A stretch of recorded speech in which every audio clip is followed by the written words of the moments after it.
হযরত মুসা আলাইহিসসালাম একদিন আল্লাহর সাথে সাক্ষাৎ করার উদ্দেশ্যে তুর পাহাড়ের দিকে রওনা হলো।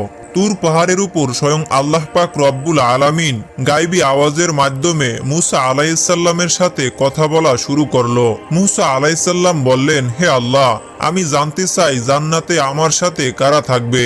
তখন আল্লাহ পাক রব্বুল আলামিন বলেন, হে মুসা, এই বনি ইসরায়েলের মধ্যে একজন কসাই বসবাস করেন, যে তোমার সাথেই জান্নাতে যাবে এবং ওই কসাই তোমার সঙ্গেই থাকবে। তখন মুসা আলাইহিসসালাম বললেন, হে আল্লাহ, আমাকে তুমি একজন নবী হিসেবে বানিয়েছো।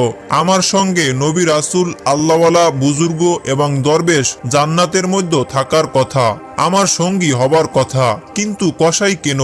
তখন মুসা আলাইহিসসালাম বললেন, হে আল্লাহ পাক রব্বুল আলামিন, দয়া করে আপনি আমাকে সেই কসাইয়ের ঠিকানা বলুন, যাতে আমি দেখে আসতে পারি যে সে কি এমন আমল করে যে আমলের কারণে সে আমার সাথে জান্নাতে থাকবে এবং আমার সঙ্গেই জান্নাতে প্রবেশ করবে। তখন মহান আল্লাহ পাক রব্বুল আলামিন বলেন, হে মুসা, আজকে তুমি বাড়ি ফিরে যাও, কিছুদিন পরে আমি তোমাকে ডেকে নিব এবং আমি তোমাকে সেই কসাইয়ের ঠিকানা বলে দিব। তখন মুসা আলাইহিসসালাম মহান আল্লাহ পাক রব্বুল আলামিনের এই কথা শুনে তিনি বাড়ি ফিরে আসলেন। এভাবে বেশ কিছুদিন অতিবাহিত হয়ে গেল। একদিন হযরত মুসা আলাইহিসসালাম কোথাও সফর করার উদ্দেশ্যে রওনা দিল। যখন তিনি রাস্তা দিয়ে যাচ্ছিলেন, দেখলেন একজন মহিলা কান্নারত অবস্থায় দাঁড়িয়ে আছে। মহিলাটি হযরত মুসা আলাইহিসসালামকে দেখা মাত্রই তার কাছে আসতে লাগলো এবং এসে বলল, হে আল্লাহর নবী মুসা আলাইহিসসালাম, আপনি কি এখন আল্লাহর সাথে কথা বলার জন্য তুর পাহাড়ে যাচ্ছেন? যদি তুর পাহাড়ে যান তাহলে আপনি আল্লাহর সাথে আমার বিষয় অবশ্যই বলবেন। মহান আল্লাহ তাআলা কেন আমাকে কোনো সন্তান সন্ততি দান করেনি। আমার বিবাহের কয়েক বছর হয়ে গেল, তবুও এখনো পর্যন্ত আমি কোনো সন্তানের মা হতে পারিনি। আল্লাহ পাক রব্বুল আলামিনের কাছে গিয়ে বলবেন, আমি কি কখনো মা হবার ভাগ্য রাখিনি, নাকি আমার কোনো ভুলের কারণে আল্লাহ তাআলা আমার সন্তান সন্ততি দান করে না? মুসা আলাইহিসসালাম বললেন, ঠিক আছে, আমি আল্লাহ পাক রব্বুল আলামিনের কাছে অবশ্যই জিজ্ঞেস করব। অতঃপর মহিলাটি সেখান থেকে চলে গেল। এবার মুসা আলাইহিসসালাম মহিলাটির প্রশ্ন শুনে একটু অবাক হলেন, তাই তিনি আর অন্য কোথাও সফর করলেন না। এবার তিনি আল্লাহ পাক রব্বুল আলামিনের সাথে কথা বলার উদ্দেশ্যে তুর পাহাড়ের দিকে রওনা হলো। তুর পাহাড়ের উপর গিয়ে হযরত মুসা আলাইহিসসালাম আল্লাহর কাছে প্রশ্ন করলো, হে আল্লাহ, আমি আসার পথে একজন মহিলাকে কান্নারত অবস্থায় দেখলাম। তিনি আমাকে প্রশ্ন করলো, আমার বিবাহের অনেক বছর হয়ে গেল, তবুও কেন আমার কোনো সন্তান সন্ততি হয়নি?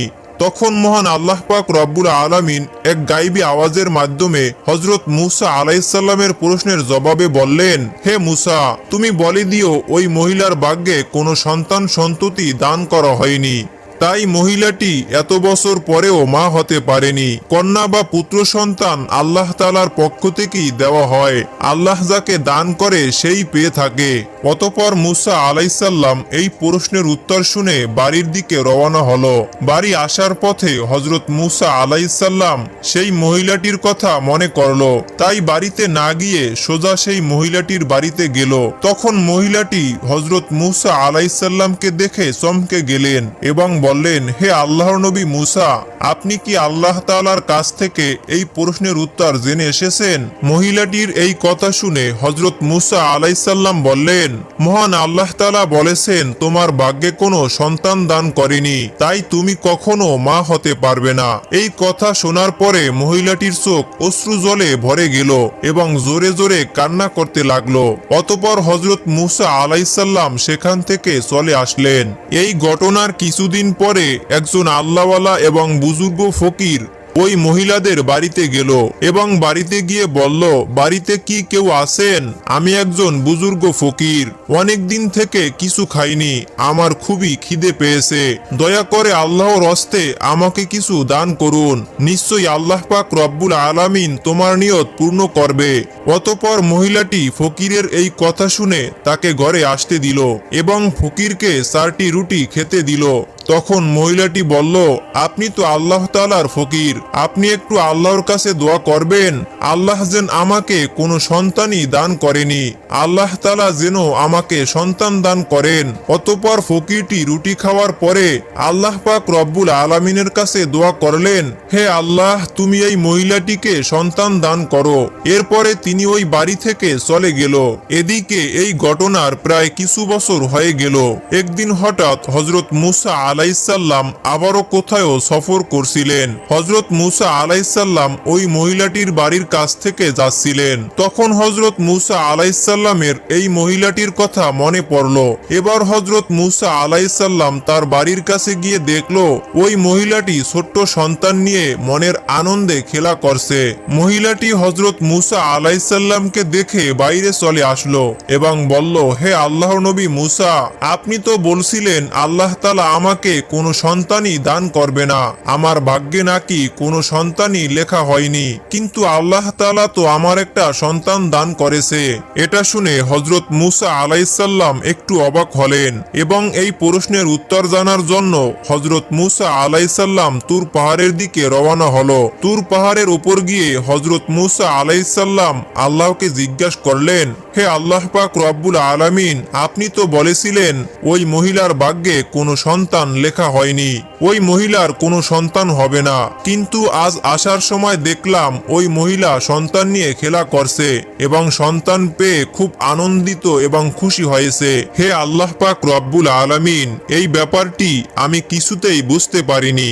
অতঃপর মহান আল্লাহ পাক রব্বুল আলামিন এক গায়বী আওয়াজের মাধ্যমে এই প্রশ্নের উত্তরে বলেন, হে মূসা, তুমি এই প্রশ্নের উত্তর জানতে চাও? তাহলে একটি থলায় মানুষের মাংস নিয়ে এসো, তারপর এই প্রশ্নের জবাব পাবে। তখন হযরত মূসা আলাইহিসসালাম মহান আল্লাহ তাআলার এই হুকুম পাওয়ার পরে একটা থালা, একটা ছুরি নিয়ে সমস্ত লোকের কাছে এসে বলল, হে আমার কওমের লোকেরা, মহান আল্লাহ তাআলা বলেছেন মানুষের মাংস নিয়ে যেতে। আপনাদের মধ্যে এমন কি কেউ আছে যে এই থলায় নিজের মাংস দেবে? কিন্তু হযরত মূসা আলাইহিসসালামের এই কথায় কেউই রাজি হলো না। অতঃপর সবাই সেখান থেকে একে একে চলে গেল। তখন হযরত মূসা আলাইহিসসালাম অত্যন্ত চিন্তিত এবং পেরেশান হয়ে এদিক ওদিক ঘুরছিল। হযরত মূসা আলাইহিসসালাম যখন মানুষের মাংস না পেয়ে বাড়ির দিকে ফিরে যাচ্ছিলেন, তখন হঠাৎ একজন বুজুর্গ ফকির পিছন থেকে ডেকে বলল, হে আল্লাহর নবী মূসা, তোমার কি হয়েছে? তোমাকে এমন চিন্তিত এবং পেরেশানি দেখাচ্ছে কেন? তখন মূসা আলাইহিসসালাম সেই ফকিরের কাছে এসে বলল, মহান আল্লাহ পাক রব্বুল আলামিন আমাকে মানুষের শরীর মাংস নিয়ে যেতে বলছে, কিন্তু কোনো মানুষ তার নিজের শরীরের মাংস কেটে দিতে রাজি হলো না, বরং সবাই মুখ ফিরিয়ে চলে গেল। তখন বুজুর্গ ওই ফকির হযরত মূসা আলাইহিসসালামের মুখে এই কথা শোনা মাত্রই তার কাছ থেকে ছুরি নিয়ে নিজের শরীর থেকে একটু মাংস কেটে হযরত মূসা আলাইহিসসালামের কাছে দিয়ে চলে গেল। এটা দেখে হযরত মূসা আলাইহিসসালাম একটু অবাক হয়ে গেলেন। অতঃপর মূসা আলাইহিসসালাম ওই মানুষের মাংস নিয়ে আবারও তুর পাহাড়ের উপর চলে গেল এবং মূসা আলাইহিসসালাম বললেন, হে আল্লাহ, আমি মানুষের মাংস নিয়ে এসেছি, কিন্তু এই মাংস যার কাছে গিয়ে দিতে বলেছি সব মানুষ মুখ ফিরিয়ে চলে গেল। শুধুমাত্র একজন বুজুর্গ ফকির আল্লাহর নাম শোনা মাত্রই তার শরীরের মাংস কেটে আমার কাছে দিয়ে দিল। তখন মহান আল্লাহ পাক রব্বুল আলামিন এক গায়বী আওয়াজের মাধ্যমে হযরত মূসা আলাইহিসসালামকে বললেন, হে মূসা, এই মাংসের জন্য সব মানুষের কাছে যাওয়ার তো দরকার ছিল না, তুমি তো যথেষ্ট ছিলে। এর মাধ্যমে তুমি তোমার প্রশ্নের উত্তর পেয়ে গেছো।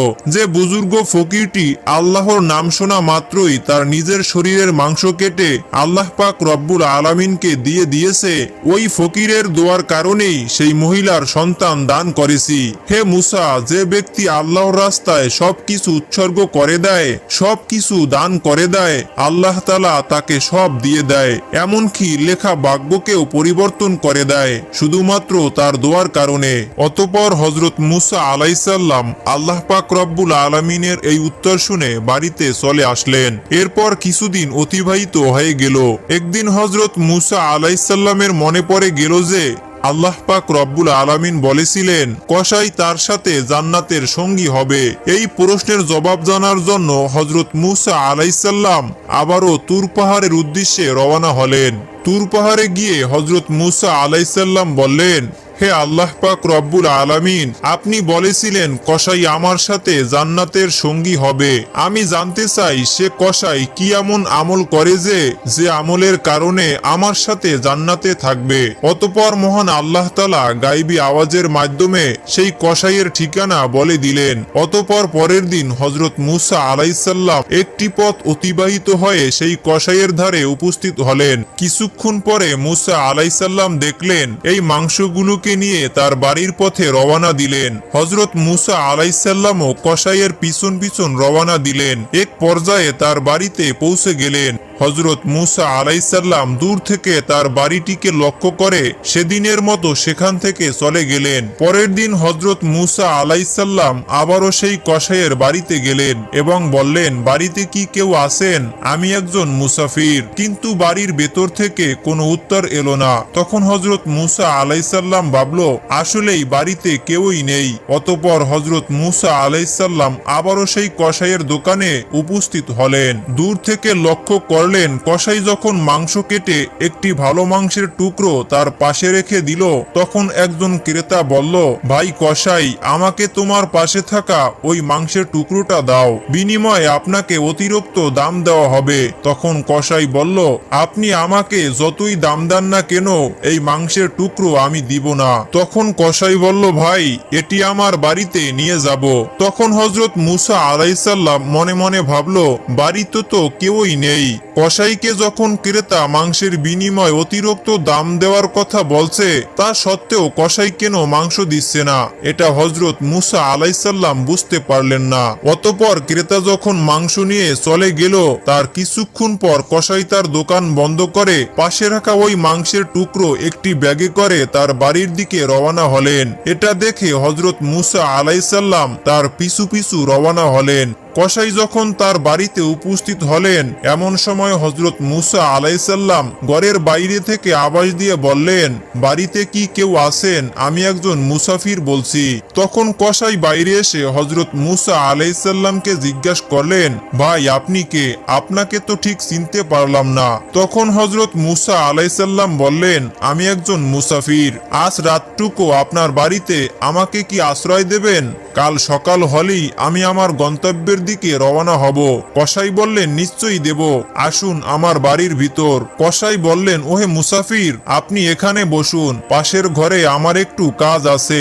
এই বলে কসাই ওই ঘরের দিকে রওনা হলো। হযরত মূসা আলাইহিস সালাম দেখলেন পাশের ঘরে গিয়ে কসাই একা একা রুটি বানাচ্ছে এবং মাংস রান্না করছে। অতঃপর কিছুক্ষণ পরে হযরত মূসা আলাইহিস সালাম দেখলেন এক ঘরের কোণ থেকে একজন বয়স্ক বৃদ্ধাকে আস্তে আস্তে আদবের সাথে নিয়ে আসছে। তারপরেই মাংস এবং রুটি বৃদ্ধাকে খাইয়ে দিচ্ছে, খুব স্নেহের সাথে খাইয়ে দিচ্ছে। ঠিক তেমনি ভাবে যেমন একটি ছোট্ট শিশুকে তার মায়ের স্নেহ এবং ভালোবাসা দিয়ে খাইয়ে দেওয়া হয়, ওই বয়স্ক বৃদ্ধাকে তেমনি ভাবে খাইয়ে দিচ্ছেন। অতঃপর কিছুক্ষণ পর কসাই কিছু মাংস এবং রুটি নিয়ে হযরত মূসা আলাইহিস সালামের কাছে এসে বললেন, ওহে মুসাফির ভাই, এই নাও আপনার খাবার। আপনার খাবার দিতে আমার একটু দেরি হয়ে গেল। তখন কসাই বলল, আসলে আমার একটু কাজ ছিল, এজন্য আপনাকে খাবারগুলো আগে দিতে পারিনি। তখন মূসা আলাইহিস সালাম বললেন, ঠিক আছে, তুমি আগে বলো এই বৃদ্ধা মহিলাটি কে? তখন কসাই বললেন, এই বৃদ্ধা হলো আমার মা। আমার মা ছাড়া এই দুনিয়ায় আমার আর কেউ নেই, আর আমার মায়েরও এই দুনিয়ায় আমি ছাড়া তার আর কেউ নেই। আমার মা বৃদ্ধা হয়ে গেছে, ভালো করে চলাফেরা করতে পারে না, ভালো করে খেতেও পারে না। তাই আমি প্রতিদিন দোকান থেকে ভালো ভালো নরম মাংসের টুকরোগুলো একটি জায়গায় রেখে দেই এবং বাড়িতে এসে মাকে রান্না করে খাইয়ে দেই। এই কথা বলার পরে কসাই সেখান থেকে চলে গেলেন। হযরত মূসা আলাইহিস সালাম কসাইয়ের মায়ের প্রতি এমন ভক্তি এবং স্নেহ ভালোবাসা দেখে হতভম্ব হয়ে গেলেন। অতঃপর হযরত মূসা আলাইহিস সালাম পাশের ঘর থেকে লক্ষ্য করে দেখলেন তার বৃদ্ধা মা চোখের পানি ছেড়ে দিয়ে কান্না করে দুটি হাত তুলে আল্লাহর দরবারে দোয়া করতে লাগলেন, ওগো আল্লাহ, তুমি রহমানুর রহিম, গফুরুর রহিম, তুমি সবকিছুরই খবর রাখো। পৃথিবীতে এমন কিছু নেই যার খবর তুমি রাখো না। আমার ছেলে কসাইয়ের সেবায় আমি খুশি, আল্লাহ গো, মা হয় আমি তোমার দরবারে আমার ছেলের জন্য দোয়া করেছি, এই বনি ইসরায়েলের সবচেয়ে বড় পয়গম্বর হযরত মুসা আলাইসাল্লাম। হে আল্লাহ, দয়া করে মেহেরবানি করে আমার এই ছেলে কসাইকে হযরত মুসা আলাইসাল্লামের সাথে জান্নাতে দিও। অতঃপর হযরত মুসা আলাইসাল্লাম বাড়িতে না গিয়ে তুর পাহাড়ের দিকে রওনা হলেন। তুর পাহাড়ের উপরে গিয়ে হযরত মুসা আলাইসাল্লাম বললেন, আমি কসাইয়ের বাড়িতে গিয়ে দেখলাম কসাই শুধুমাত্র তার মায়ের অতিভক্তি সেবা ছাড়া আর তেমন কিছুই দেখতে পাইনি। তখন এক গায়বী আওয়াজের মাধ্যমে মহান আল্লাহ পাক রব্বুল আলামিন বলেন, হে মুসা, তুমি জেনে রাখো যে আমলের কারণে কসাই তোমার সাথে জান্নাতে যাবে সেটা হলো তার মায়ের অতিভক্তি ও মায়ের সেবা। কসাইয়ের মা কান্না করে চোখের পানি ছেড়ে দিয়ে তার ছেলে কসাইয়ের জন্য দুটি হাত তুলে দোয়া করেছে, কসাই যেন নবী মুসা আলাইসাল্লামের সাথে জান্নাতে যেতে পারে। আল্লাহ তাআলা কখনো মায়ের দোয়া ফেরত দেয় না। হে মুসা, কসাইয়ের আসল আমল হলো তার মায়ের প্রতি এমন ভক্তি, সেবা এবং মায়ের প্রতি এমন স্নেহ ও ভালোবাসা যার কারণে কসাই তোমার সাথে জান্নাতে যাবে। এমনিভাবে বয়ে যায় সময়ের পর সময়।